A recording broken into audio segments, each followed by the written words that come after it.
विधानसभा अध्यक्षांनी अतिवृष्टीग्रस्तांसंदर्भात बैठक बोलावलेली आहे। दुपारी 3 वाजता अध्यक्षांनी दालनात महत्त्वाची बैठक बोलावली आहे। या बैठकीतही शासनाला योग्य निर्देश देऊ शकतो असं अध्यक्ष म्हणालेले आहेत।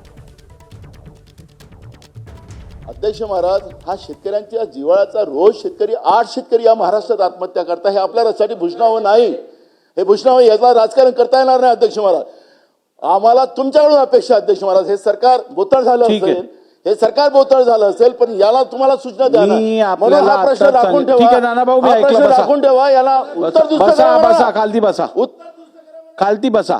या प्रश्नावरती आपण अर्धा तास चर्चा केलेली आहे। मला सभागृहात तुम्ही नाही आता असं चालणार नाही।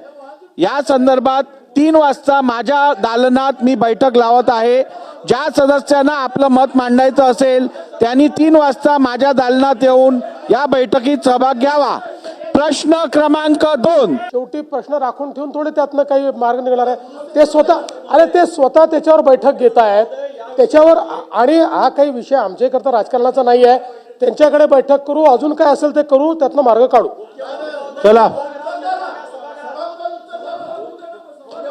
नानाभाऊ, असं आहे नानाभाऊ, सभागृहातल्या उत्तराने प्रत्येकाचं समाधान होईल असं नाहीये, आणि काही लोकांनी समाधान करूनच घ्यायचं नाही ठरवलं तर काय करता येईल।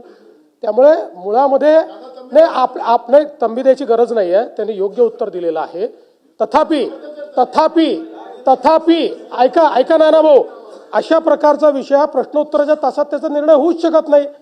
कसा होऊ शकेल? म्हणून अध्यक्षांनी स्वतः पुढाकार घेतला आणि अध्यक्ष एबीपी माझा, उघडा डोळे बघा नीट।